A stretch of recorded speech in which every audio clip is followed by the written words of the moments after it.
Bonjour à tous, on se retrouve aujourd'hui en cuisine pour réaliser la recette du cake banane, pépites de chocolat et noix de coco.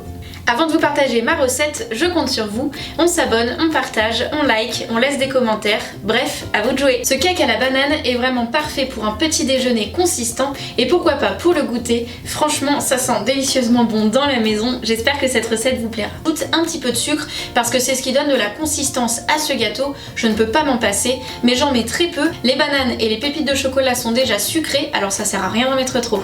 Alors si vous avez des bananes qui commencent à s'abîmer, cette recette est parfaite. En plus de ça, j'opte pour une matière grasse végétale, de l'huile de coco ou bien de l'huile de tournesol. L'avantage c'est qu'il n'y a pas de cholestérol comparé au beurre. Évidemment, j'ajoute un petit peu de pépites de chocolat, c'est pour le côté gourmand. Et oui, la diététique c'est aussi savoir se faire plaisir de temps en temps, alors surtout ne vous privez pas. N'oubliez pas de conserver une banane que vous allez découper en deux dans le sens de la longueur. Vous allez la déposer au dernier moment sur votre pâte à gâteau juste avant d'enfourner. Regardez-moi ce résultat, c'est magnifique. Sachez que plus les bananes vont noircir et plus elles vont se gorger en sucre, alors faites attention à ne pas trop les oublier, sinon vous aurez un gâteau très sucré. À la fin de cette vidéo, comme d'habitude, je vous donne plein d'astuces pour adapter cette recette. En attendant, on commence par les ingrédients. Pour cette recette, vous aurez besoin de bananes, d'œufs, de pépites de chocolat noir, de fromage blanc ou de lait, de sucre de coco ou sucre roux, rapadura, muscovado, d'huile végétale, coco ou tournesol, de poudre d'oléagineux, coco par exemple, et de farine avec de la levure.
Et voilà, le cake banane, chocolat et coco est enfin prêt. Croyez-moi, ça sent terriblement bon dans la maison et je vous jure qu'il est aussi savoureux que moelleux.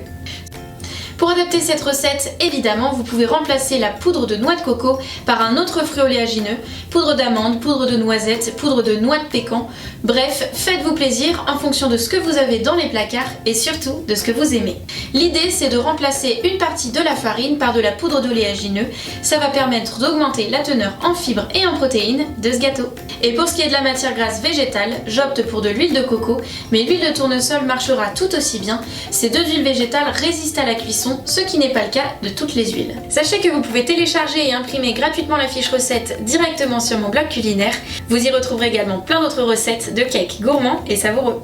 Avant de partir, on like, on s'abonne, on partage, on laisse des commentaires, bref, ça fait toujours plaisir et en plus de ça, ça donne vie à mes recettes. Je vous dis à bientôt pour de nouvelles recettes. Moi je vous laisse, c'est l'heure du goûter, je vais manger une petite part.